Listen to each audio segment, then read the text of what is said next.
One. We are live. Here we are. Alrighty. All right, guys.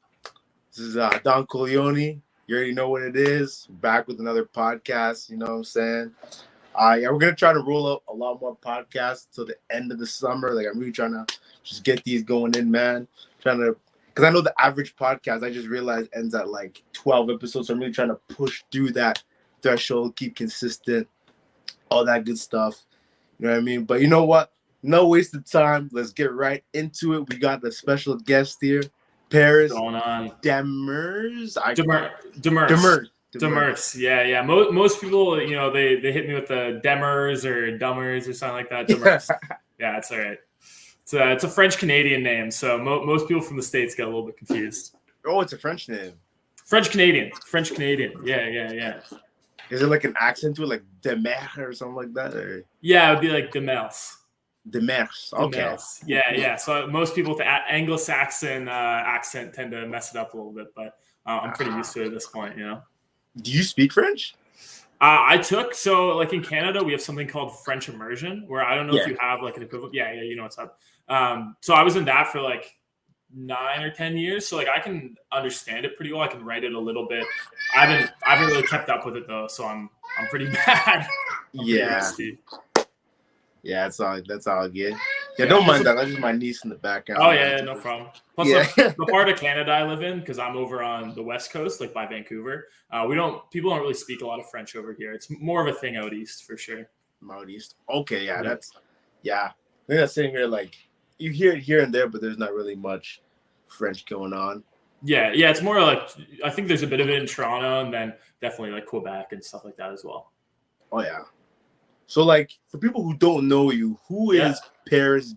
I'm already messing it up. Just stick with Paris. We'll keep it casual. So, I'm a personal trainer. I've been a personal trainer for 5 years. I've been running my own personal training business for 4 of those years. And I worked for a commercial gym before that. And then I started doing YouTube about a year ago. And I started off by doing just like general personal training type content, you know, how to deadlift, diet, stuff like that. And no one really cared, you know. It was okay content, but like there's just so much stuff like that, and there's a lot of stuff that was just a lot higher quality. You know, when you got people that competed with like Jeff Nippard, you know, it's pretty tough to make that kind of just like educational content.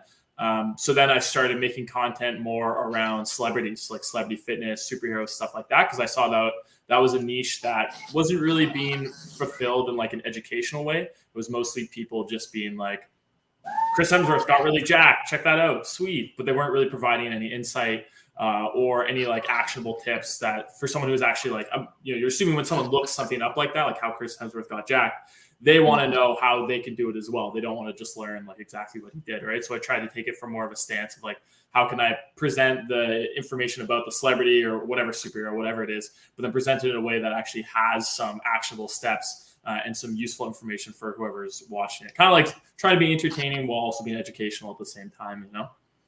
Okay. I totally get that. Yeah, man. Like, because I noticed like the whole fitness industry, it's like, it's very, like you said, like, what's the word? Like concentrated, right? Like you got Jeff Nippard, Greg DUCCETTE, all these different guys, right? But when you're monopolized, you know? The what? Yeah, it's like monopolized, you know, like a lot of the views go to like, ATHlEANX, Jeff Nippard, whoever, right? And that's the tough thing in fitness is like, how do you figure out a niche, right? Like, how do you figure out a niche that's being underserved? And that's what I was looking at. Because realistically, it would be pretty tough for me to like do what Jeff Nippard does, but better. Like, I definitely don't think I could. He does such an amazing job. So instead of trying to compete with him or just trying to like kind of get the crumbs, it's, you know, trying to figure out a slightly different angle to it, right? And the nice thing about the celebrity stuff is you kind of break through to a lot of people who aren't necessarily like wouldn't necessarily be viewers of like fitness content, because most of the people who are watching Jeff Nippard's videos like have some amount of experience in the gym, you know, like I doubt he has that many viewers who are like completely fresh. Like you probably, you know, you get into working out for maybe a year or two and then you start diving into things a little bit deeper and then you get to him. But I think the cool things with the celebrity videos and like the superhero videos, whatever, is it's people who are just interested in those celebrities or those IPs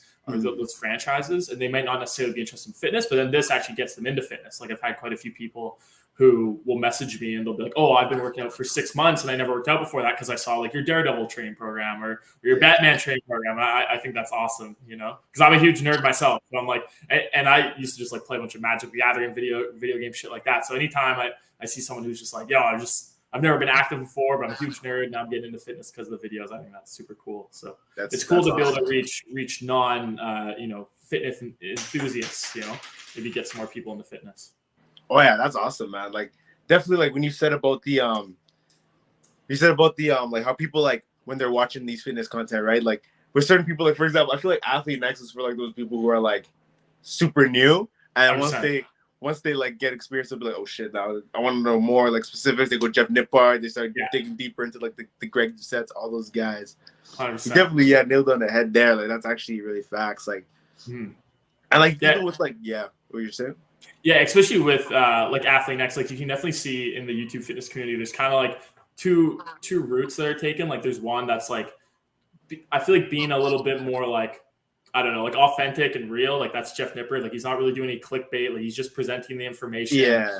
Like I said, it's really geared towards people who already have an interest. So he doesn't really need to make any like super clickbaity titles or anything like that because people are already interested in that topic and already invested. But I feel like when you have like ATHlEANX, it's people who like have a more like superficial interest in fitness, but then they see a video that's like, whoa, 7 minutes to get abs. I'm like, holy shit, I want to do that, you know? So that kind of like they have to create the interest. So I feel like that part of the fitness industry, that's definitely what I fall into is like it's a little bit more like sensational. Like they use a little more like clickbaity titles and stuff like that because they're aiming for people who aren't already like invested in fitness, you know? Right. That's facts, man. But back to you. I want to get with this, you know, this is your episode. We're going to dive back into who is Paris. So like, when did you start like training? Like how did that start out? Yeah. So I started working out because I was at a friend's birthday party. I think I was like 12 or something like that, and we're playing this game where they would like throw a ball into the pool and then you would like jump in and you would try to catch the ball. It was just some dumb game, but every time we played around, you'd have to like get out of the pool obviously so you could jump back in. All my friends could do it, but I was so weak that I couldn't get out of the pool using my arms, so I had to swim all the way to the shallow end of the pool, get out, and then go back in while everyone else just like hopped in and out and kind of like laughed at me, right? So then I was like, all right, fuck this. I'm going to start working out. So I like went to Sports Check and just bought like some adjustable dumbbells and started doing like bicep curls in between rounds of League of Legends. And then I like hit up some buddies at in my high school. They worked out. So we went to the local community center, started lifting weights. And that was like in, it must have been 2012 or something like that. I started lifting. And then just kind of like worked at restaurants and stuff like that, and eventually realized like I wanted to do something I was passionate about. So I started as a personal trainer. Damn. Okay. So you've been training since 2012, really? Yeah. And yeah. Right like. now, so I started. So I think I was like, I'd say I started seriously training in the gym when I was it must have been 2012 because when I was 14, so about 10 years ago. Okay. So right now you're about like 25. 24. Okay. 24. Yeah. Okay. So that's like, oh wow, 10 years. Damn. Yeah.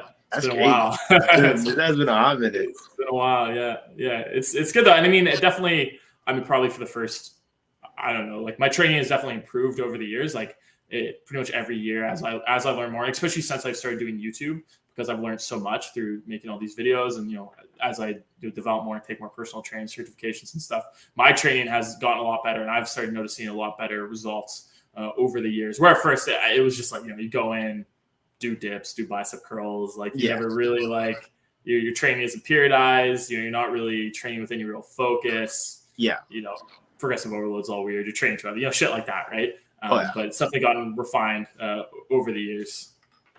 Interesting. Okay. So how did you like stay motivated, or like how did you let's get into how did you like learn how to like train? Like I know a lot of people when they start training, especially with myself, like when we start training, it's like you don't really know what you're doing. Like did you just research a lot, or did you like how did you figure out like, okay, like what do I actually need to do to get to this desired like outcome? Yeah, I think it's just like slowly accumulated information over the years. Like at first it was just from like my like teenage buddies at the gym, you know, they'd be like, oh, do the decline press for your lower chest and the do the incline for upper chest and just like bullshit like that. Yeah. And then over the years, you know, started watching some YouTube channels. Like I watched a lot of like Barbell Brigade when I was younger, like buff dudes, stuff like that. And you slowly start picking up some information. And then it's definitely started picking up when I started working as a personal trainer back. Yeah, I think it was like 2017. Because then I started taking courses, you know, I started taking it more seriously. I mean, I was garbage at first. Like I was really, really bad. Like anyone who started as a personal trainer, like you're really not good at first. But then you get a lot better, right? Like, because I want to do well. So I took a shit ton of courses. And that's really when it took off, because then it started to become more of a career, right? So I started taking it more seriously. Obviously, people are paying you money. So it's important that you're doing the right things and doing it in the most efficient way, right? Like if you're working with a client, you have to take them the most efficient way from point A to point B. You don't have 10 years to, you know, fuck around and do all the bullshit. And then eventually you want to make sure you're doing things right off the bat, right? So I'd say it's just been slowly accumulating information over the years, for sure. Oh yeah. So like, how did you so you started training in 2012, get a little bit better at it. So then right after you started the personal training before the content, or was it content? Yeah. So I started training about 5 years ago, and then I started doing the YouTube about a year ago. Last June is when I started, and then I kind of seriously started making videos this January. And it's done pretty well since then, and especially in the past like couple of months. Because I think in January I had 800 subscribers, and now I'm at 21,000. Yeah, so it's done in a really year. well in like 8 months. Yeah, cool. So it's been pretty good. But so it from January to July it went from 900 to 10,000, and in the last month and a half it's gone from 10,000 to 21,000. So it's kind of been like, you know, a little bit of exponential growth going on, just as you learn what works. And you know, I had a few videos blow up and stuff like that, right? Like refining the process. Okay, damn, that's crazy. So like, what made you want to start making like content? Like, why did you start like the channel? Was it just like something you were passionate about, or was it just like, like what was like? Tell us about that. Like, what got you into content creation? Well, in 2021, so last year, I was doing a lot of hours as a personal trainer. And with personal training, like, you know, you're doing one-on-one, each session is an hour, and you only have so many hours in the day, so many hours in the week, and only so much energy, right? So I was getting up to the point where I was doing like 40 to like 45 personal training sessions a week, which is a lot, because typically a full-time personal trainer will work like 30 hours a week, right? So I was working a shit ton. I was like one of the busiest trainers in my city. And then I just kind of realized like it's not really scalable, right? Like as a business. Right. At that point, you know, I could increase my prices. I could work more, but like that wasn't really possible. So like my only option was to increase my prices. And where I live, it's not a super big city. It's a bigger city for Canada, but it's not a huge city like Vancouver or Toronto. So there is definitely like an upper limit to how much you can charge reasonably. So I was just looking at it, like there's not really any room for growth. And there's also no incentive to grow, which I don't like, because I like people to advance and grow. So I started looking at, you know, what can I do still in the fitness realm, but that has more scalability, you know, both in terms of you know, increasing like revenue and, you know, being able to work harder, and then you'll be able to gain like some exponential growth. But then also, how can I help more people, right? Like how can I have a positive impact on more people than just, you know, by like 20 clients or whatever it is, right? So then the natural progression was like, oh, well, I should do YouTube, because, you know, people can do really well with that from a business standpoint, but then people can also do really well with that by impacting tons of people. I mean, think of Chef NIPPARD, right? Like he's positively impacted millions of people, which is amazing, which is awesome. And then also he's made a really big name for himself. Like he's in the fitness community, he's famous, right? So so I saw that, and I was like, well, how can I get started with that? And then it's like we talked about before with the experimentation with the different type of content and whatnot. But I'd say that the main thing is just scalability, right? What I'm doing with personal training is awesome, and I love it, and it's great for making a really good like personal income, and that's awesome. But it can only get so far, it can only get so big, essentially. Right. You've been watching Gary Vee too, aren't you? Eh? Gary Vee, I have been watching some Gary Vee. Yeah. I'm tempted to go to some garage sales. You know, need some NFTs. Yeah, for sure. Yeah, I'm not really sure about the like NFT stuff, but like when it comes to like content creation, like I definitely think he hits the nail on the head, because it's kind of crazy, because like it's very simple. Like creating content, it's one of those things where it's like especially to scale a business, it's free advertisement, right? Like, you know, you have eyes on you, and then people, they know, like, and trust you, and they'd be like, you know what, I like this Paris dude. Let me buy one of his courses. You know what I mean? You know what I mean? Like, content creation, like, you got a business and you're getting content at the same time. It's like, bro, that's like Gary's been saying it for years, you know what I mean? And I feel like not many people like are getting onto that. Like, they're not really understanding like how crazy content creation, especially nowadays. We're in a creator society. It's like, I mean, pretty much everyone, especially as you know, our generations and the generations below us start to get older and become like the predominant, you know, kind of like working class. Those people, they get most of their information through online content, right? Like more and more, it's less from, you know, legacy media and conventional news sources, and it's more from the internet, right? So it's going to become bigger and bigger, and it's going to have more and more of an impact, right? Like people who are online, they call themselves like influencers. They're going to have more and more of an influence as, you know, just our generations get older. They have more, you know, spending power. They're going to have more sway over what big companies do merely because they have more buying power, right? So more people are going to go where they're going, which is online, on Instagram, YouTube. So I mean, I think it's huge, right? Like, and I think it definitely, like, you can explode pretty quickly, and all you really need to do is have content that people want to watch, right? Like, it's less about like who do you know and like how much money do you have necessarily. And it's just like, you know, are you able to figure out what people want, and are you able to give it to them? You don't have to break through all these walls. Like if I wanted to, like, you know, 30 years ago, if I wanted to blow up as like a content creator in fitness, I'd have to like contact, you know, some network and then get a show greenlit, and it would have to be of a certain production value. Nowadays, I can just like grab a phone and start recording myself working at the gym. And if I have good information, it'll blow up, right? It'll blow up, yeah. Exactly, right? So I think it's cool. But yeah, definitely a good place to be in content creation for sure. Oh yeah, 100%. Content game, it's changing lives, man. Like, you can really do something with your life. You really, you know, scale your business. Like, it opens a lot of doors, you know what I mean? Absolutely.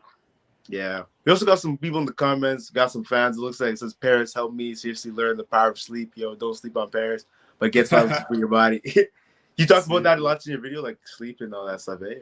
Yeah, 100%. I mean, that's definitely, I mean, when you talk about training, it's really just, you know, you're imposing a stimulus and then you're recovering from the stimulus, right? And both are equally important, right? So if we're talking about, like, you could lift weights all day till the cows come home, but if you aren't properly feeding yourself, you're not going to grow, right? And if you're not properly recovering, you might grow if the nutrition's there, but you'll grow suboptimally, right? So yeah, it's really important. And I feel like, you know, oftentimes with content creation, things get really, like, you really go into like the nitty gritty because content needs to be made. Like, you know what I'm saying? Like, Jeff Nippard needs to keep making videos to stay relevant. ATHlEANX needs to keep making videos to stay relevant. And this is the same thing with like personal finance channels, but with fitness, there's only a few things that like 90% of people have to worry about. Like, unless you want to be Mr. Olympia, unless you want to be a professional athlete, like if you just want to be like in the top 10% fittest people in the world, just like sleep, lift consistently, progressive overload. That's like really it. You know, like it's pretty simple. Like, it's pretty straightforward to do those things. But like I said, you have to keep pumping out content, so things get really complicated, you know, right? Because you kind of have to keep diving into different issues to keep people interested. If every single video you made was just like lift weights, sleep, you know, eat, people would be like, okay. Like, your avenue is really smart because you make videos on just like celebrities and new movies, and there's new movies. Chris Hemsworth's gonna be Thor for what, another 3 years, probably 5 years. Exactly. Another great movie coming up. Yeah, there's always a Jack guy. Yeah, exactly. It's sweet. Like, I just opened IMDb and I'm like, all right, like what's coming up? You know, what's the next movie? And it's interesting because, you know, all these celebrities have like slightly different training plans. So it's cool because then in each video I can talk about a slightly different topic. You know, like, I try not to just say the exact same things in each of my videos. Like, I try to think about like what's like an interesting angle I can take on this person, right? Like with Chris Hemsworth, you know, I could talk about more conventional bodybuilding training, especially for the upper body, because, you know, for Thor: Love and Thunder, he went through like a big bulk. And then like I'm doing a video on Miles Teller right now, and he did more like circuit training style of training. So in that video, I can go into like, well, what are the benefits of that type of training versus conventional bodybuilding training? So it's nice because everyone's a little bit different body types. So you can kind of delve into different things and hopefully keep it fresh, you know?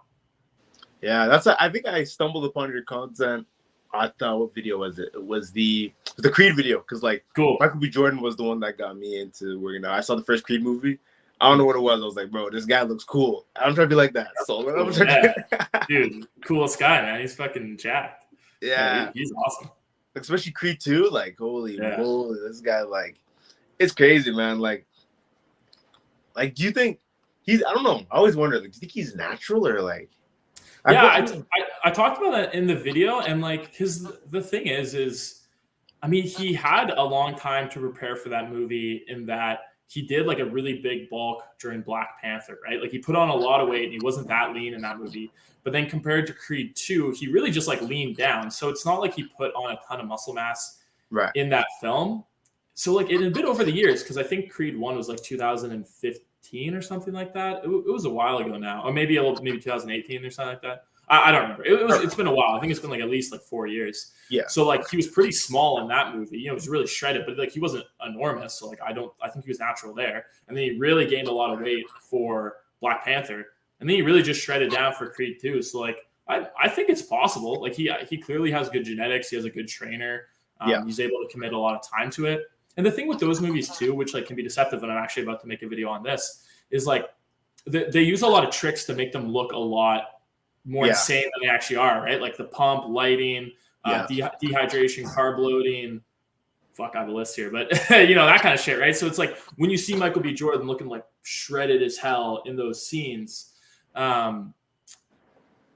Sorry, I was just reading my comments, got distracted. When you see him looking shredded as hell in one of those scenes, he's under perfect conditions, like the perfect conditions to look good, right? You know, if you took him like 2 days later when he's like fed normally, he's a little bit more bloated, he's not in perfect lighting, he doesn't have a pump, he would probably look a lot more reasonable, right? So like I feel like when you're like assessing if someone is on the juice or not, you kind of have to look like, okay, like understand that like they might look fucking insane in that lighting, but if you took them into normal lighting, normal conditions, you know, then you can kind of assess them from that standpoint. So I think, in my opinion, I think there's a good chance he was natural. But the thing is too, just because someone looks like they could be natural, they could have just taken juice and then just not worked as hard and gotten there, you know? So I feel like you can like speculate, but it's so hard to say. Like you could have someone who's out of shape and everyone would be like, oh, there's no way he took roids. But then he did, but he just didn't do a good job training, or like only took a little bit, right? Yeah. So or TRT or whatever it is. Yeah, right. Yeah, like maybe he didn't take like a shit ton of trend, but he just took like a little bit of TRT, you know?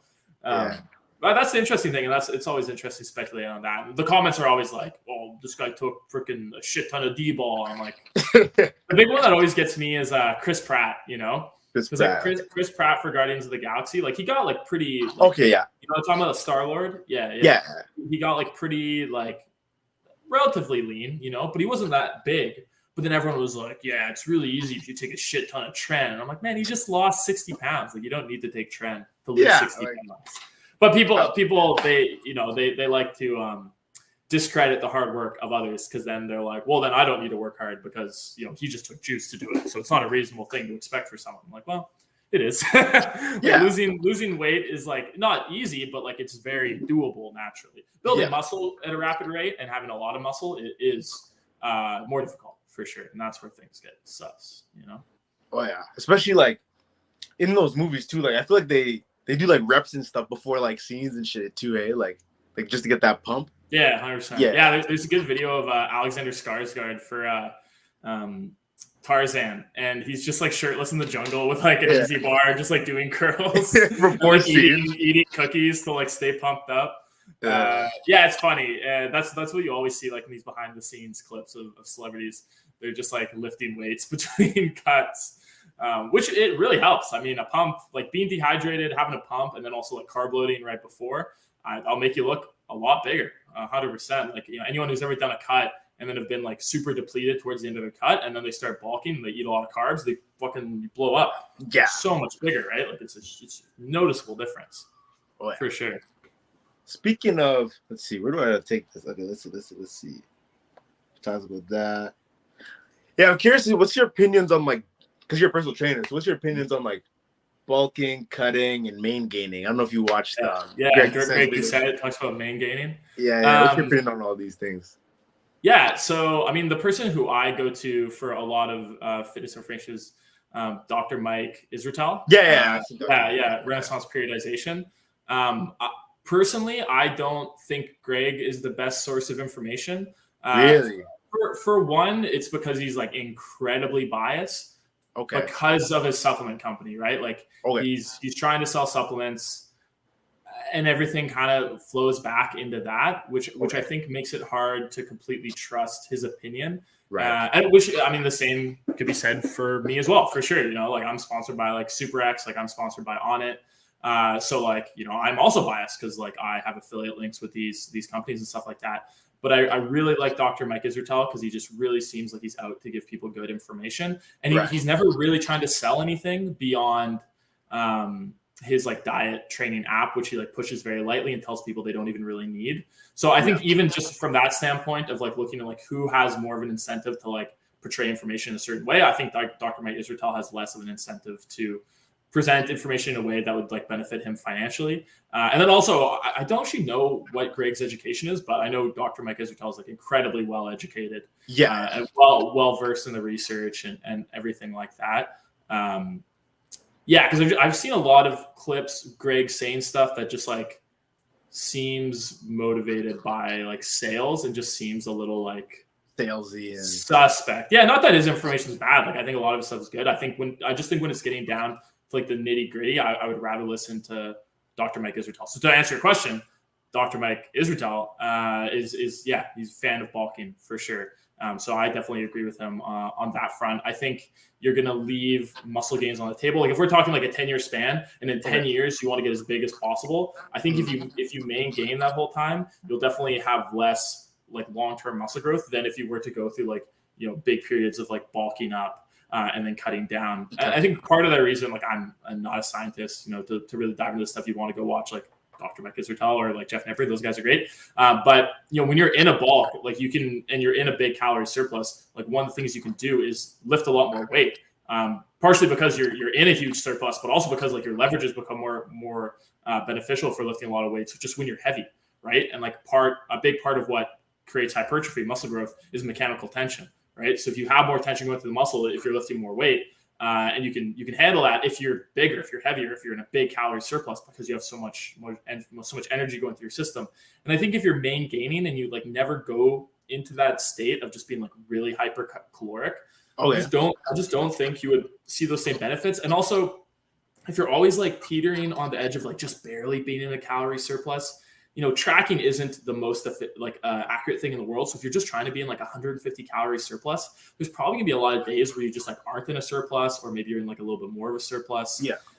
And I don't know, like just to me, it just doesn't seem like the way to go. Okay. I'm a fan of bulking cutting. I also think it's faster. Like if someone's just like, I want to get jacked in a year, I would rather put them on like a hypercaloric diet, especially if they're newer to training, because newer people, you know, when they put on weight, more of it is going to be muscle mass than if someone who's more experienced. Like if you took someone who's brand new and then took like one of us, put us on the same like 500 calorie surplus, a higher percentage of the weight they put on probably on average will be more for the newer trainee than the more experienced one. Obviously you have people who are, you know, different genetics and stuff like that. But I mean, that's my opinion. It seems like you're a fan of main gaining. Is that? Oh, because like I've been kind of like throughout my fitness journey the past 4 years, I've been kind of experimenting with different like methods. So COVID kind of made it interesting because I've always been bulking, right? I just kind of COVID forced me to cut because gyms were closed. So I just I did the same. Right? Yeah. And so basically what happened is recently coming back out of this COVID lockdown about a year ago ish now, I did a lean bulk, right? And then I bulked until about April. And then recently I've been trying this main gain thing. So far, like I see like a little bit of like progress. Because I was just trying to get like, how do I say it? Like I bulked to 200 pounds and I wanted to do like a main gain and try to lower my body fat percentage. I wanted to see if that would work. I'm kind of giving it until October. If I'm not really seeing much, I was just going to go back down to like, I'd probably just cut back to 185 or something. Right. So you're trying to like body recomp. So like you bulked, you're at 200 right now. Is that what you said? Yeah, 200. Yeah. So then you want to like body recomp. So you're trying to like not lose weight, but like lose fat and then gain some muscle. Yeah. What you're saying? Yeah. Is it working? Like, is it working for you? Like so I far? feel like I've noticed I've gotten a little bit leaner. The abs are still, if they're coming in, they're just the lower abdominals. I think it's just I gotta just do more like whatchamacallit, lower ab work. Maybe that's what it is. But so far, like I see like definition in my arms and stuff. Like I feel like That's good. it's working out a little bit. But I feel like I don't know. It's hard to tell right now because I know like with this process, it's very it's a slow process because you're doing two things at the same time. Yeah. So like it's definitely less efficient, right? Like it's going to be slower. You're not going to be building muscle as efficiently or losing weight as efficiently as if you were focused on one or the other. But the trade-off is that in theory you get to do both at the same time. Yeah, just from everything I've seen, like building muscle, and because I remember there's a video that Jeff Nipper put out, and he had some specialists on. They were talking about, is it possible to build muscle and lose fat at the same time? And they said yes, but it's mostly in people who have a lot of weight, right? Like people have a lot of fat because then they have a lot of extra calories, a lot of extra energy kicking around. So even if they're eating in a bit of a deficit, they still have more energy kicking around to help fuel that muscle building. But I remember what they're saying in the video is that it seems to be just like not efficient enough to really be worth it in people who are a little bit leaner, right? But I mean, that being said, like if you find that it's working well for you and like it's something that you can easily adhere to, like you don't like bulking, you don't like cutting, then I feel like it's fine, you know. Like that is one of the things with fitness. It's like we talk about like all the nitty gritty and whatnot, but like if you find something that works well for you, even if it's not the most like scientifically optimal thing, if you find it's easy for you to stick to, then it's probably good. Again, in my opinion, like if you were like, I want to get as big as possible and then as lean as possible, I would say like a bulk and a cut is definitely the way to go for sure. But there's also like, I don't think you should like dirty bulk, you know, like there's some good research. Like there was one I was looking at where it was like they took athletes who were on like a 4-day week training split, and they put them like some of them on like a hugely hypercaloric diet, so like way too much of a calorie surplus, and then some just on a little bit of a calorie surplus. And they found that the people who are like a huge calorie surplus only gained like a little bit more muscle, but gained a lot more fat than the people who are just in like a slight calorie surplus. So like, I think you get diminishing returns. So it's not like you need to eat that many more calories than if you were main gaining. So like, I don't know what, I think main gaining is like you eat like 100 calories over maintenance or something like that.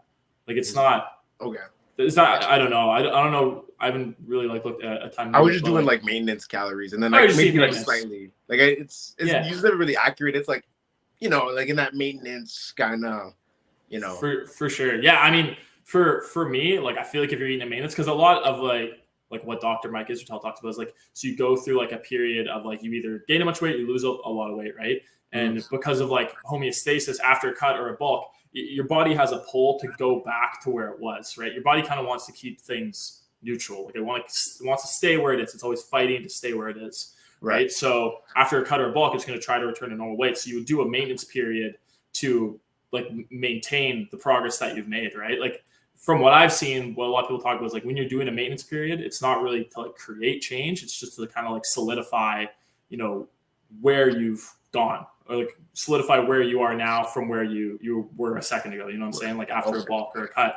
So because of that, and because of like your body's natural trend for homeostasis or like staying where it is, like I just don't feel like main gaining or eating at maintenance is just going to get you anywhere fast, you know? Yeah. And I feel like that's what we want. Like, I feel like we want to get into shape or gain or lose, like gain muscle, lose fat at a rapid rate so that we can make progress. Cause like if you spend 6 months main gaining and you lose like a little bit of body fat and then you maybe gain a little bit of muscle, like imagine if you just would have done like 3 months of hard training in like a hypercaloric diet, and then you did like, you know, 8 week cut. Like I feel like you would probably look a lot better. Right.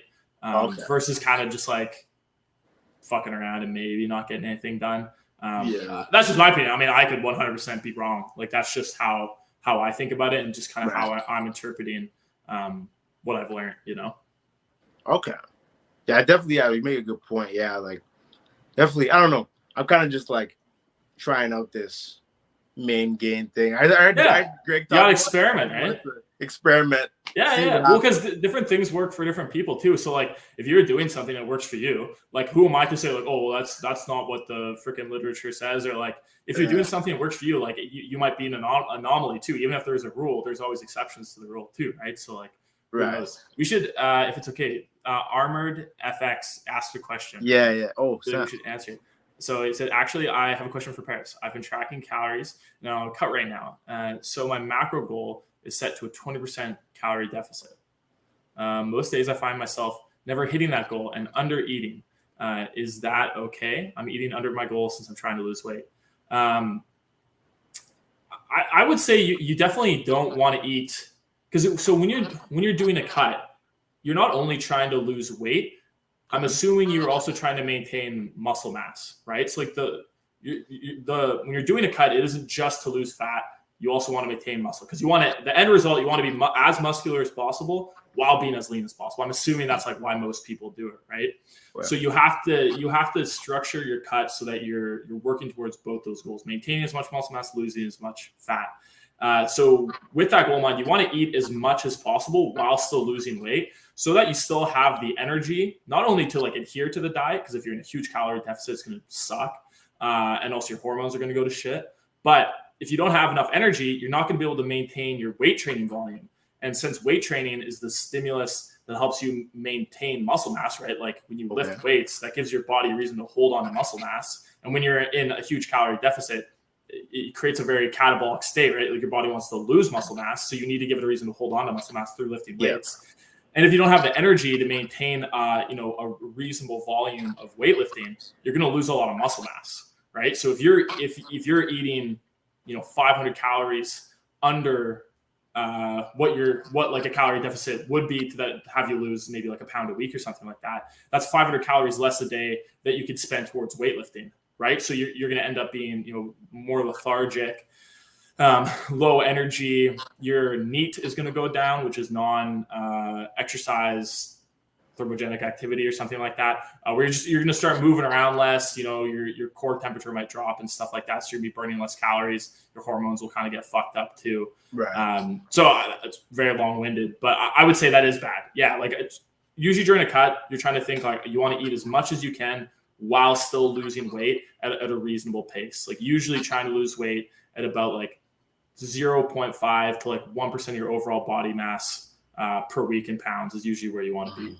So if you're 200 pounds, losing like 1 to 2 pounds a week is like usually as fast as you want to go. Does that make sense? Sorry, my answers are kind of long-winded. It's all good. But no, like that's a fact. I notice a lot of people, like, they do these really fast like cuts. They cut like 20 pounds in like 3 months. I'm like, bro, like that's muscle too you're cutting off. 100%. Yeah, especially if like they're not hitting their protein goal, if they're not like lifting weights. And of course, it's like it all depends on like, you can go through a pretty aggressive weight loss period, but you just can't sustain that for very long, right? Because like you're just not gonna have the energy. You're not gonna have like the mental fortitude, and like the cravings are gonna get crazy. But I would say trying to sustain that for a long period of time, you're kind of just setting yourself up for failure. Like I would rather, like if I'm talking to my client and they want to lose weight, I would rather someone set the goal to lose, 20 pounds over 6 months rather than 20 pounds over like 2 months, just for example. Because losing 20 pounds in 6 months, that's great. If you're 6 months down the road and you've established good habits and you've lost 20 pounds, if you lose 20 pounds every 6 months for the next 2 years, that's 80 pounds, right? Like that's like probably the most weight that someone would ever need to lose. Like that's really good. But I think you should set very realistic goals that are easy to attain. And then you can hit that goal and then just set a new one and then do it again, rather than setting a really outlandish goal that's going to be really hard to hit. And then again, you're going to end up losing a lot of muscle if you go at it too aggressively. Armored FX said something else here. Yeah, makes perfect sense. I find it hard to eat. That's my problem. Like protein intake is so hard for me. I just end up drinking protein shakes because it's easier. Yeah, I mean, that's totally fair. That's why protein shakes are there, right? Just as a supplement to get your protein up. I find something that really helps for people who have trouble eating, because I have a lot of trouble eating. Like when I cut, I'm eating like 3,200 calories, right? So like I have to eat a lot of food when I'm bulking. I'm eating like 4,000 to 5,000 a day, which is tough for me because I'm not a big eater. But what I find is really good is spread your food out throughout the day, right? Like don't leave it till the end of the day. Because if you procrastinate and like you don't have a very big breakfast, you don't have a very big lunch, and then you have 2,000 calories to eat at the end of the day, you're like, oh, fuck me. I have to like sit down with a bowl. Yeah, you know what I'm talking about. Yeah, like sitting down with a bowl of rice and you're like, I want to fucking kill myself. Yeah. You're just like eating away at this rice. Look at other times too, because you don't want to eat past like 9 or 10, because that's just like, you know. Yeah, you don't want to go to bed fucking super full, right? Like you're going to puke. Yeah. So try spreading out is a really good one. I find another one for you, Armored FX, liquid calories. Like if you have trouble just eating, like if you're like, oh, I'm not hungry in the morning, you know, make yourself a smoothie. You know, I like doing like overripe bananas, peanut butter, and like chocolate protein powder. You could easily make like 1,000 calorie shake and just like sip on that in the morning. You could have it at work, right? You could drink it during your commute. You could drink it at school. And then make sure you have a reasonably sized lunch. Like doesn't have to be huge because you already had so many calories earlier in the day. So let's say you had 1,000 calories for breakfast. You have like a 500 calorie lunch. You know, if you're a normally sized person, whatever, like you're probably only going to have to eat maybe like 1,000, 1,500 calories. That's reasonably easy to do in the evening, but trying to eat like, 2,000 at night or something like that is pretty tough. Damn. It's free game, yo. Yo, y'all ready to take these tips, man. Take these tips, man. Well, that's great. I appreciate the questions, coming in. It's good. Yeah. What's it called? One question I have for you, though. Are you bulking or cutting right now? What are your kind of current fitness goals?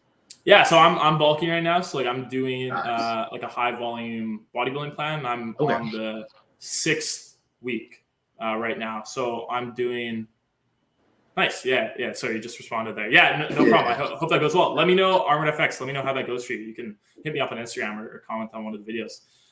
So I'm bulking right now. Doing a high volume bodybuilding plan. I'm doing a high frequency plan. So I'm hitting like body parts that I want to grow 3 days a week with relatively high volume, and then muscle groups that I'm just trying to maintain. I'm hitting a lower volume 2 days a week, and I'm eating about I think I'm eating like 4,300 calories a day, and I'm trying to go for about like 220 grams of protein around that. Wait, how much do you weigh right now? You are. I'm like 215. Oh, 250 pounds? Yeah, so I'm 6'3". Damn. So I'm 6'3". Okay. Yeah, so I'm tall. Yeah, so I'm 6'3", 215. Yeah, and I'm probably gonna go up because I'm gonna do this type of diet and training plan for probably another 20 weeks, because I'm gonna do 12.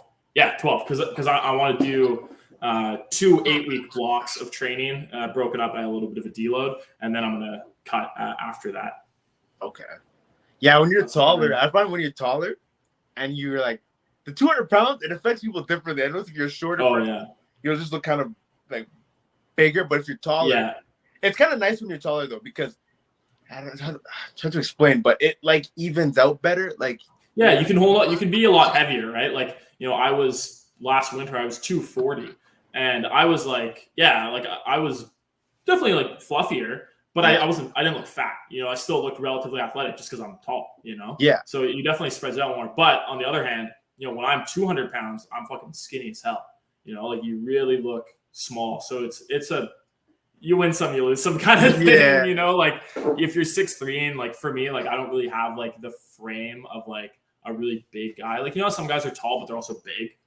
Like, I'm talking like Half-Thor Bjornsson, or like the Mountain from Game of Thrones. You know who I'm talking about? Game of Thrones I don't watch. No. Okay, who else? Like guys who are just like big people. Like they're tall, but they're also like big. Like they got broad shoulders. Like The Rock, Okay, like The Rock is like a big guy. Like he doesn't have a small frame. He's not like thin, big hands, big shoulders. Right. But then there's people who are just kind of like tall and then just like a more lean build.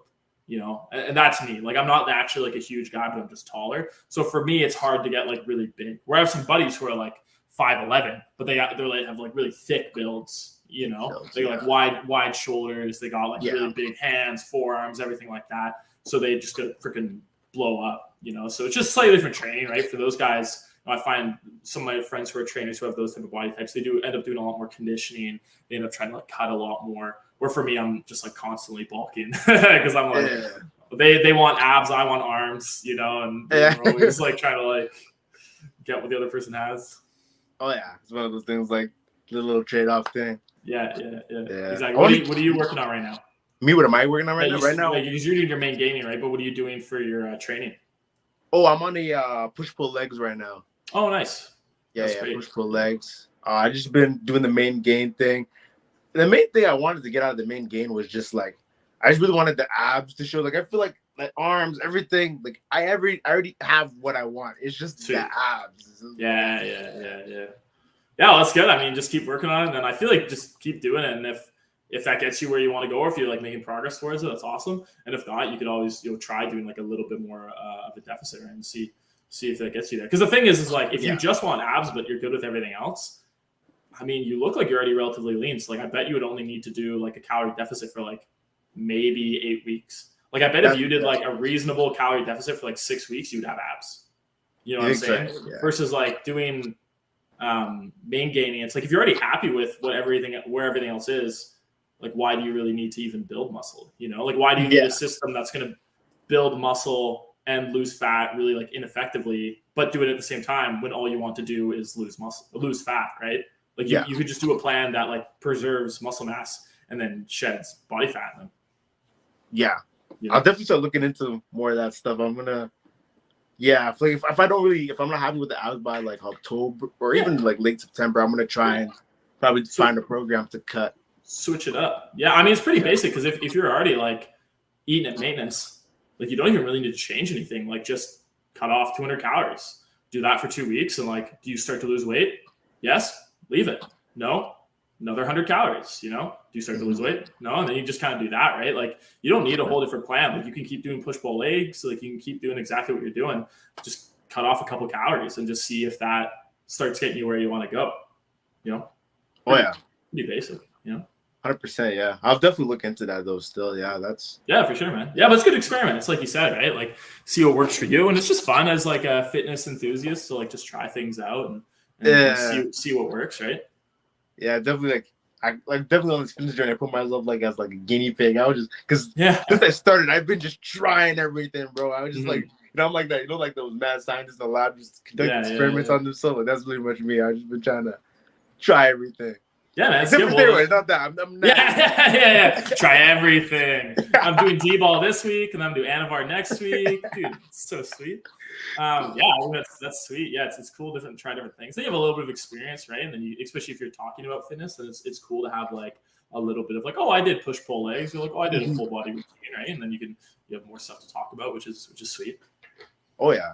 What's it called? So how did you? One question I have for you though is like, how did you get into like personal training and all that stuff? Like, how did like? I want to get into more of the personal training aspect of your like, job. Like, how did like if someone wants to get into personal training, like what advice would you have for them? Like, how would they start? Type thing. Yeah. So how I got into it was I was working in a kitchen, and the restaurant I worked at was like a small independently owned restaurant. And if you had a good idea for the menu as a kitchen worker and it was good, they would put it on the menu. So everyone was really passionate about that. They were always trying out dishes and shit. And I just did not care. I was like working there. I was like, I am just here to get paid. I like never was passionate about doing any of that shit. And then I was like, why don't I just do something I'm passionate about? Because I saw those people do it. And I was like, that's awesome. Like, I'm glad they like it so much. I just didn't care. But I was like, oh, like I should do something for work that makes me excited. So I like had that realization. I applied for like a few different personal training jobs, and then I quit my job the same day as I applied. And then I managed to get one of the jobs. And like I said, I was trashed. Like I was really bad when I first started. Just because like most people who started as trainers, especially in these corporate gyms, are just people who like have done some bodybuilding on their own. But most people who come in and want to work with personal trainers are like business people, doctors, nurses, lawyers, right? These are just people who want to get into shape. You're not going to be training bodybuilders and athletes for the most part, right? Like those people are going to go to the pros. They're going to go to people who like have made a career out of doing this. They're not going to go to someone who just started personal training. At least they shouldn't. So I would say if you want to become a personal trainer, learn how to take an average person who's never trained before and learn how to slowly progress them into someone who's like generally fit. Right. So like when you're training someone like that, it isn't just like, oh, do bicep curls and like, do a bunch of abs and stuff like that. It's just like, how do you teach them, the different basic movement patterns of like the upper body push, upper body pull, squat, hip hinge, also known as like a deadlift, and then some core movements, right? Like how do you effectively coach those movements? And then how do you design a program that'll utilize all those movements and help them kind of gain functional strength in situations they be in every day, right? Like I'll teach my clients, like a nurse, like how to do a deadlift, but in the context of like, how can you take these skills and transfer them over to the workplace where you're picking up like a patient's leg or something like that, right? So you're training, you want to think about it as when you're training gen pop, or like general population, how do you train them to make them better at life instead of making them better at the gym? You know, like as a bodybuilder, you're like, how do I get better at training in the gym?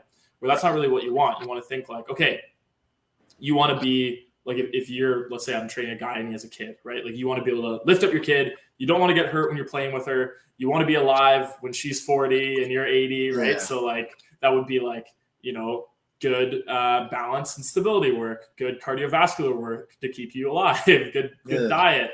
And then, you know, like functional strength. He doesn't need to be able to deadlift the 400 pounds, but needs to be able to deadlift like, you know, 200 pounds really well, that kind of thing, right? So I'd say that's the thing you want to focus on is like, generally you're going to be training general population when you start as a trainer, unless you'll train people like that, and then you could specialize if you want to. But just learn how to cater to people like that, and you'll do really well. Because those are most of my clients. Like I love bodybuilding, like that's my passion. I love like working out for performance and stuff like that. But I have like a few clients who have those type of goals. Most people are just like doctors or business people who come in and see me 4 days a week, you know, for an hour.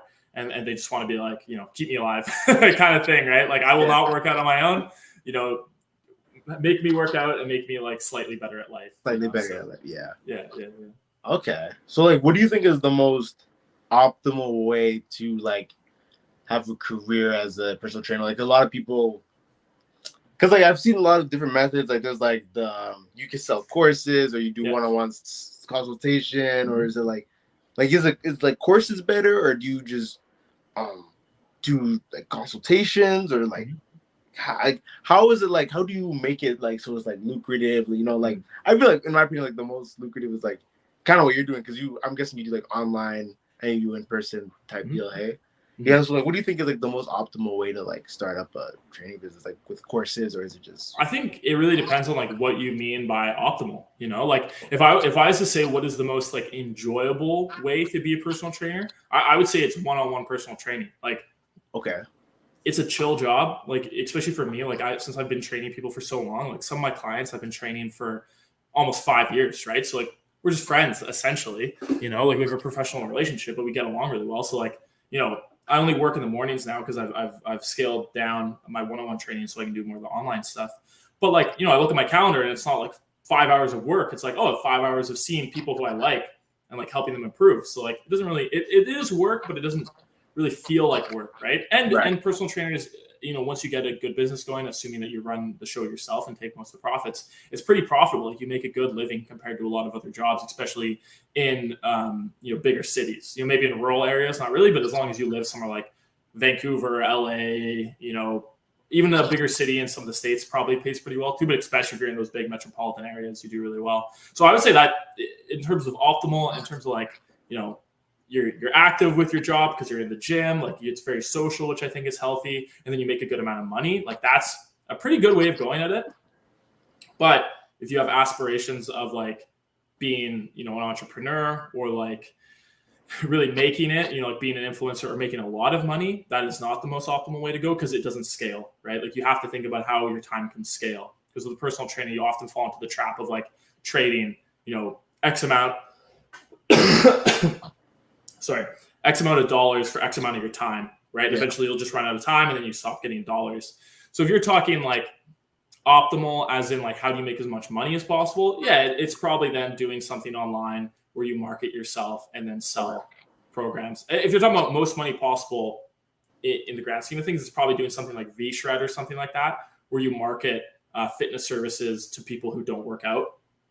But usually a lot of that stuff is bullshit. Like usually it's just like, how to lose the 30-day fat loss challenge, lose 30 pounds. Be sure that he gets hate, man. He gets hate. Yeah, but he also makes a shit ton of money. So like the thing is like, I don't like it. Like I think it is not good for the fitness community, and I don't necessarily think it's good for people. I haven't done his program, so I actually can't say whether or not. But from the outside looking in, it doesn't have the signs of the best thing. Yeah. I'm gonna have to grab some water in a second here. But if you want to make a bunch of money, that's the way to do it, because you have the widest market. You know, you aren't niched down to people already into fitness. Like, you pretty much everyone between the ages of like 25 and like 80 want to lose weight, right? So like, you have a huge market, and then you could have like a cheap course, $20 or something like that, sell it to them, and it would work pretty well. I have to grab some water. Sorry, I'll be right back.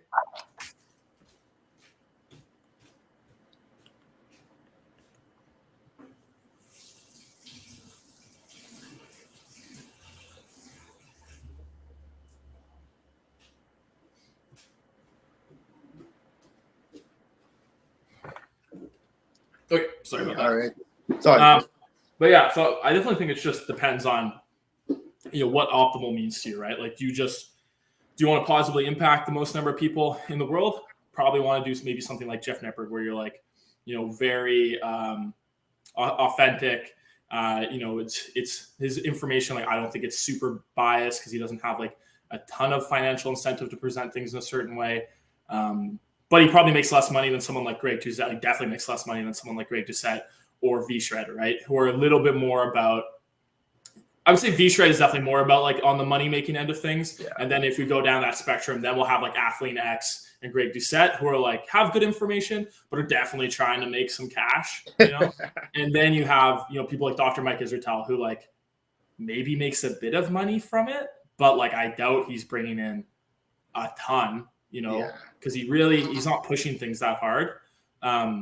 So like, it depends what you want. I think it really just depends. But if you just wanted to be like happy, honestly, just do one-on-one personal training, keep your expenses low, and just like train 6 people a day, and it's super chill. You know, like, that's what I did for a while, was like, when I first started going with one-on-one training, when I started my business, like, I think I worked from like 6 a.m. to like 10 p.m. And I think I was making like $50,000 a year, and I was just chilling. Like, it wasn't a ton of money, but it was like enough to live off of. And I just had like low expenses. And then I worked out. Like, that's pretty sweet, you know? Yeah. So you enjoy it, yeah. Like, wow. Yeah. Yeah, I think it's like pretty good job, you know? Yeah. So cool. So how would you, like, I guess when I was thinking like what's it called, optimal, I was thinking more like in a way where you don't really trade time for money type thing. Like, what if you want to use it as like a side thing you do on the side type thing? You know what I mean? Yeah, probably then like having some sort of avenue through social media, most likely, where you can create a personal brand and then leverage that personal brand to sell courses or supplements. Maybe supplements. A lot. I mean, the thing with supplements is there's a lot more overhead. Like, you have to, you know, buy the supplements, formulate the supplements, hold inventory, all this shit, right? And then maybe research and development, stuff like that. And then with programs, it's like you put a program online on like a Shopify store, and then $20 download, you know? So you don't have to hold inventory. You don't have to like do anything. You just have to advertise it. So it's probably between like starting a personal brand like Greg Doucette has done, or like More Plates, More Dates like Derek has done, and then selling supplements, because they seem to be doing pretty well with that. I mean, just off of Greg Doucette's testosterone sales, he's made like $1 or $2 million off of testosterone or something like that. Because I think at one point he said he sold like 20,000 bottles. I don't fact check me on all this. This might all be wrong, but I think he said he sold something like 20,000 bottles, and I think each bottle is like $40 or something like that. I think my math might be wrong, but anyways, he made a lot of money off of that, just that one product alone, right? But then someone like V Shred, you know, if he's getting out to like hundreds of thousands of people, and they're all signing up for his app or whatever for $20 a month, you know, all he's needed to do is market that, and then the app kind of runs itself. So I think it's doing something like that, you know, gain an audience, gain trust, gain a personal brand, and then leverage that to sell some sort of product, potentially one where it's like a more conventional business where you ship them something, or something where you just have like a digital product, like an ebook or a course or like a Facebook group or something, where it doesn't really, you can add a person and it doesn't take any more work on your part. Like, you have the thing and you just kind of sell access to the thing, you know? I feel like one of those two would be the best way to go for sure. Right. Okay, that makes sense. Yeah. Or start a podcast, you know, get people on, and then you hit them with the supplement sales, you know, you're like put the affiliate links in the private chat and watch affiliate links down below. Yeah, exactly. Right? Yeah, definitely. Because I actually do make fitness content, but I do it on TikTok though. Like, but I'm more like, I'm not really an information guy. I'm more of a David Goggins guy. Cool. Like, Yeah, I'm like more motivation. Yeah, motivation. That's type cool. thing. Yeah. Yeah. That's I think there's like definitely space for that, because that's definitely what I notice in a lot of my videos, because you want to try to figure out like, why do people come to your content? And for a lot of people, they say like, oh, this is really motivating, this is great, right? So it's like, you know, information is useful, but like if it can give people a little bit of like a push to start exercising, that can be just as powerful. So like I wouldn't disparage your content just because it isn't not that you were doing that, but I you know, I wouldn't want someone to just because it's not like educational or whatever, right? Like it's still useful, I would say. Oh yeah, pretty much. Yeah, that's why I was like kind of asking, like, how would I don't know. I'm still trying to figure out, like, because eventually I'd want to like monetize on TikTok, because I go through the fitness stuff. I was just thinking of a way how. So I don't know. This kind of give me some ideas though, like on how I would. Yeah. I mean, I'd have to see what type of content it is, but I mean, definitely if you like, because TikTok's tough right now. Because I was on TikTok and I built a TikTok up to like 15,000 followers. Oh in wow! like a couple months. It was pretty fast. One of my videos got like 5.2 million views or something like that. Yeah. But I didn't really see a way to like monetize it, right? So like, a word? Because in Canada you can't monetize it in Canada. But not with like brand deals or nothing, or yeah, you can, but it's just for me, like, because I was already doing the long form content as well. Like the path to monetization through TikTok just didn't seem as straightforward or as lucrative as the path forward with YouTube. And also, like, I personally, I don't like making TikTok content because I like having that educational spin. And anytime I tried to provide any more information beyond just like, this celebrity gained 20 pounds of muscle and then did this, the retention dropped off. I'm sure there is a way I could make it more engaging, but I just kind of found the thing that was working for me, and then I ran with that. But yeah, I mean, I'm sure if you just blow up big enough on TikTok, then you can do brand deals or potentially sell some sort of product or something like that, you know? Okay. But I really don't know anything about TikTok, to be honest with you. Oh, that. Yeah, I don't know much. Not much, yeah. Yeah, man, like TikTok, yeah, I've just been kind of dabbling on there for a bit. Like, I post content on like 3 different, like, I do this like Donne Colioni podcast / commentary type. Like, it's really like I do a lot of things on this channel, and then I do like my fitness stuff on TikTok on the side. Yeah. And then I have my other TikTok where it's just like, it just goofs. Like, I just I'm just being goofy. Yeah, that's fun. Yeah. Yeah, I mean, what do you find, like, assuming that your goal is to grow, like, what do you find gives you the most traction? I have more traction on TikTok. That's like which TikTok, your fitness one or like your goofs one? They're both kind of doing pretty well. Like the goofs one has the most one, and then the fitness one, I find like the goofs one, I have like a couple videos that kind of blow up, and they'll kind of people laugh at. And then I have my fitness one. I feel like people are more like, it's growing slowly, but I feel like there's more of like, I have more of a community. Yeah, you gain more of a following. Yeah, because I feel like with a funny piece of content, like I'll see a funny thing and I'm like, oh, that was great, but I won't necessarily be like, and now I want to see more of that person. Yeah. But with education, I feel like you'll be like, oh, that was good. What more can I learn? You know, or like how can I get motivated again, or like whatever it is, right? Yeah. Yeah. So I feel like the thing always with content creation is just like you go through the process of figuring out what works. And then figuring out what doesn't work and just stop doing what doesn't work and keep doing what's working, right? Like that's definitely, I find the process with YouTube where I found success. And that's what the process I'm still going through right now is like, you know, what does well? Like I was doing the personal training type content. I was doing the celebrity content. Celebrity content started doing well. Personal training content didn't do well. So I cut the personal training stuff. And then even in the realm of the celebrity, I'm testing things out. I'm testing out lengths of videos. I'm testing out like how much information versus entertainment I have, like a ratio in the video, sponsorship length, stuff like that, thumbnails, titling, and I'm just trying to figure out like what do people want, like what does the target audience want, and how can I like distill down everything I'm doing just into exactly what they want, and just like have every video kind of hit on like exactly what people are looking for in terms of like length and stuff like that. Like an interesting stat that I've noticed is, you know, I have some videos, I used to make videos that were like 3 minutes. Now I'm doing more videos that are like 10 to 12 minutes. But the viewer retention is always around 2 to 4 minutes. So even if a video, like I have some videos that are 6 minutes long and has 3 minutes of viewer retention. And then some videos that are 12 minutes long, still 3 minutes of viewer retention. And then I have some videos that are like 3 minutes, and it's around 3 minutes of viewer attention. So it seems like the appetite from my audience for this type of content might just be around 3 to 4 minutes, right? So like even if I make a really good 12-minute video, it's kind of seeming like I'll still only hold people for like that 3 to 4 minute mark, right? So like even though I like providing more educational content in a longer form, if I want to grow, if that's my main goal, I have to figure out a way to make my videos less bloated and present that information in less time, or just cut some of the information that's less important, right? Because I think that's how, if you really want to grow and like blow up, you really have to look at your stuff as objectively as you can, and be like, if my goal is to grow, I need to not do what doesn't work. Because it's easy when you're like, you have a certain vision of what you want your channel to look like or what you want your online persona to be. And then you're like, oh, well, like I want to be, and this is just totally for example, but let's say like I was doing like some comedy stuff in my videos because I think I'm funny, right? And then that's not doing well, but I want to be the funny guy, and I kept doing that, even though the feedback that was being given to me was that it wasn't working, or the analytics were showing it wasn't working. If I just want to have fun, keep doing the funny stuff. But if I want to be successful, then I would cut the funny stuff. Like you kind of need to, there's a saying for it. And I can't remember what the saying is, but it's like, you have to like, I don't remember what it was, but you just have to like do what works, give up on what doesn't work, even if what you're giving up on is like what you like. You know what I'm saying? I like celebrities. Like I find celebrities interesting and stuff like that. Right. But like I'm not that big of a celebrity guy normally. Like I think it's interesting to use them as like an avenue to explore fitness, and I think some of it is really interesting.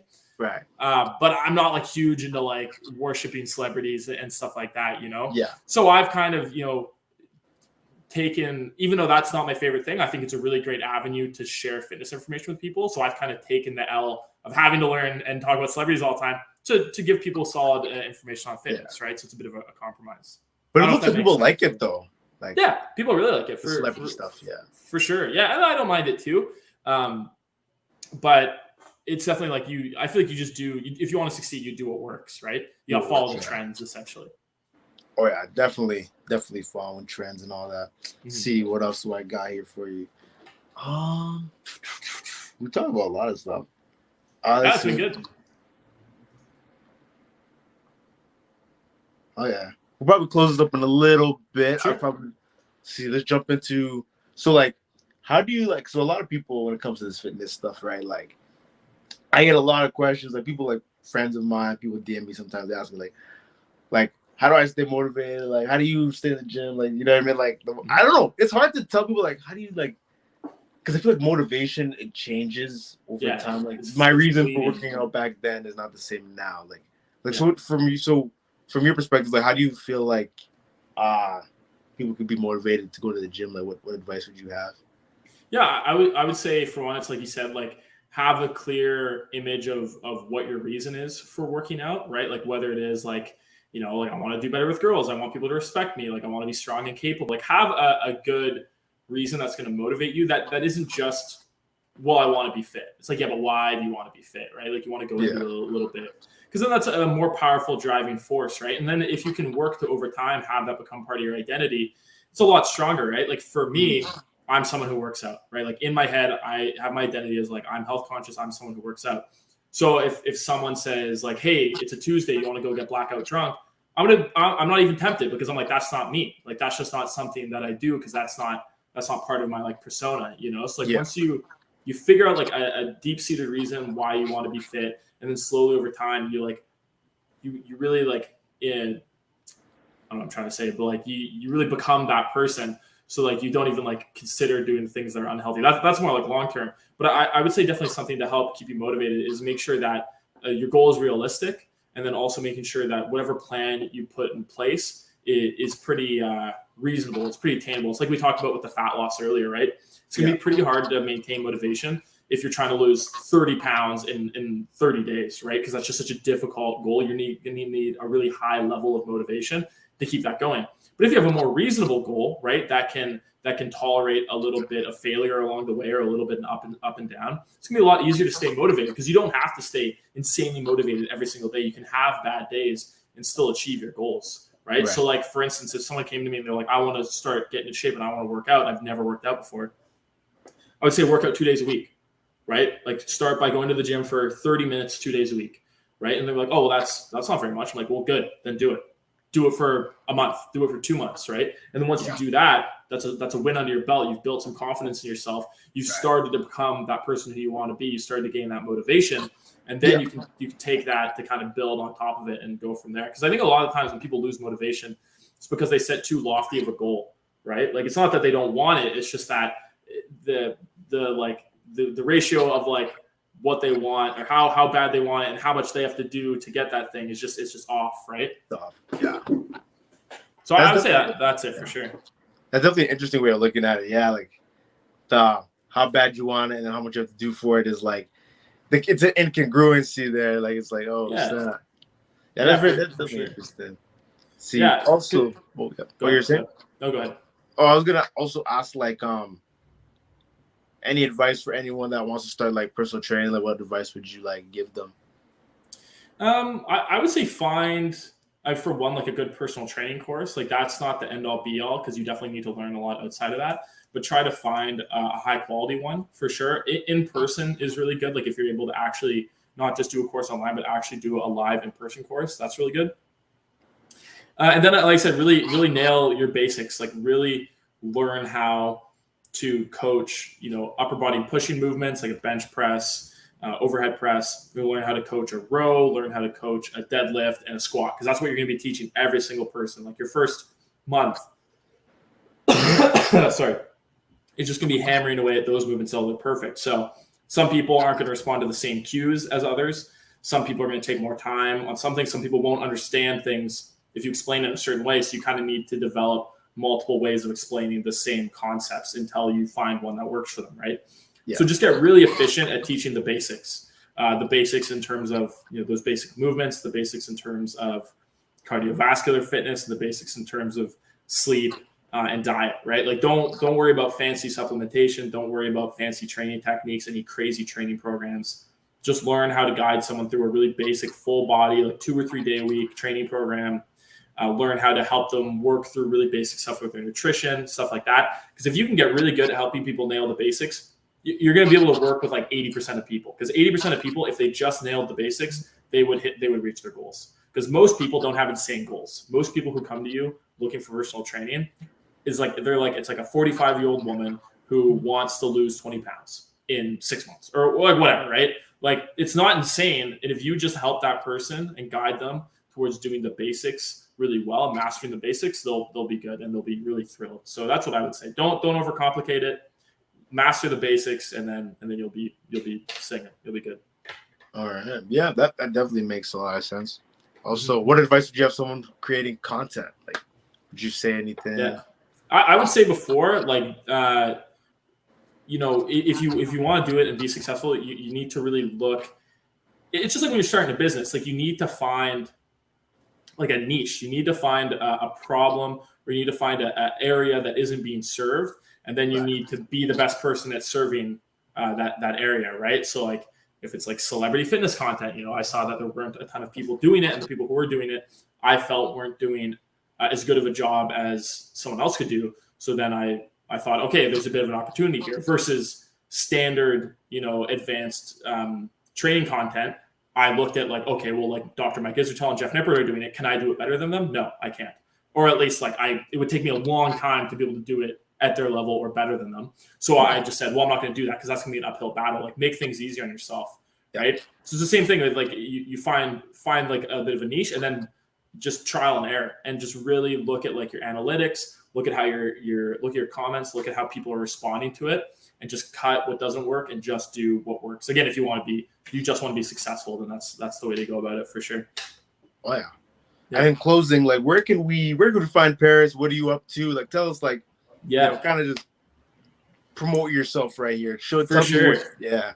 So the main place you can find me is just on YouTube. Like, that's pretty much my only social media that I really keep up with. I'm on Instagram a little bit, but it's more of a personal thing. Yeah. So just Paris Demers on YouTube. I'm posting twice a week. Hit me in the comments. Tell me what celebrity or superhero you want me to cover, and I'm all over it. Yeah. All righty. Yeah, all that will be linked down below. I think I'm going to link his YouTube thing there. You can probably click on it. Through there, you can find his content. Make sure you follow him up. He's got some really good content. Does examples of multiple different your favorite superhero. You want to look like your favorite superhero? Hey, follow this guy right here. It's a place to be. Right here. Yeah, see, man. Thanks for having me on. It was a lot of fun. Yeah, man. All right. Well, good. We'll catch y'all later. Yeah. Make sure you comment, like, subscribe, all that stuff. Hit the like button. Hit the like button, all that stuff. Cool, man. Yeah. It was great. Have a good one. See everyone. Thanks for watching. See ya. Bye.